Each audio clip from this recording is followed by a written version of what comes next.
Yesterday, I posted about the first president of the United States to ever fly in a plane, Teddy Roosevelt, aboard a biplane built by the Wright brothers.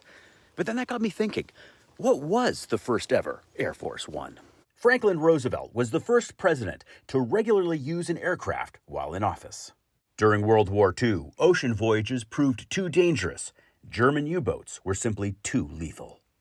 So FDR used a handful of planes to get around, from a Douglas Dolphin amphibian to another flying boat, one of the largest planes in the sky at the time, a Boeing 314 Clipper.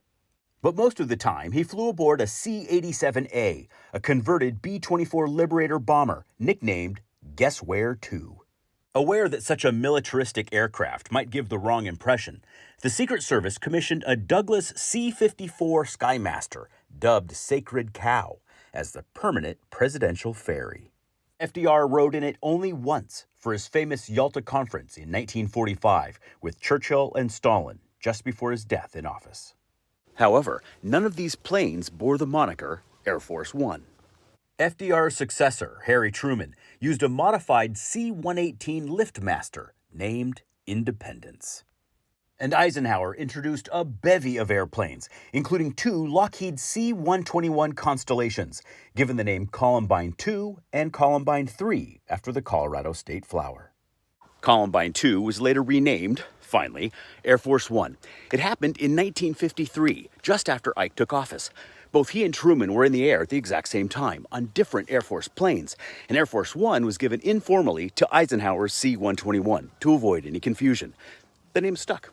Since then, the first Air Force One has had a number of colorful successors. As the world entered the jet age, the State Department decided that it was time to retire the president's propeller-driven aircraft and transition to a modified Boeing 707.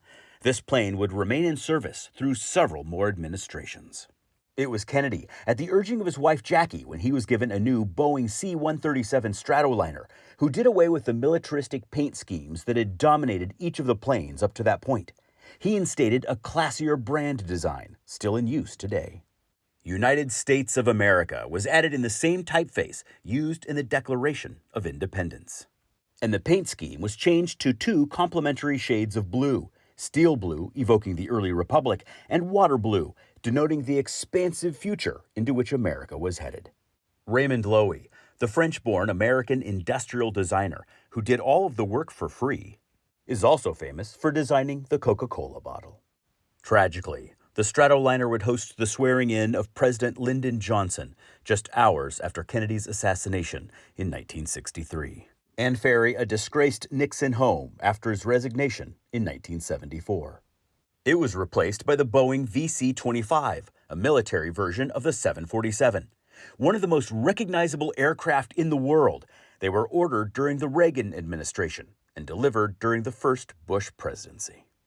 The Flying White House, as these planes are known, have 4,000 square feet of space and room for up to 76 passengers and a crew of 26. They boast two fully stocked kitchens, a sickbay pharmacy complete with a supply of blood, a small gymnasium, sleeping quarters, bathrooms, showers, 85 phone lines, and, of course, a flying Oval Office and Situation Room. The planes are hardened to withstand a nuclear blast and the electromagnetic pulse that it generates.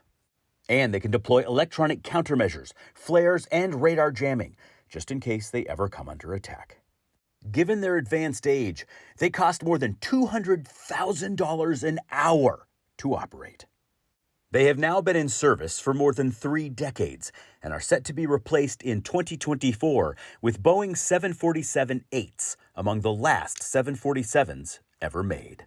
The government has also contracted with several manufacturers to begin looking into a supersonic Air Force One, though that's many years in the future. Some final trivia. Any plane in which the president flies automatically gets the designation Air Force One, regardless of what that plane is. The only exception was Navy One, the S-3 Viking, my old plane, on which President George W. Bush flew to deliver his now infamous Mission Accomplished speech. And yes, the Vice President flies aboard Air Force Two, historically an Air Force One hand-me-down. Stay curious, my friends.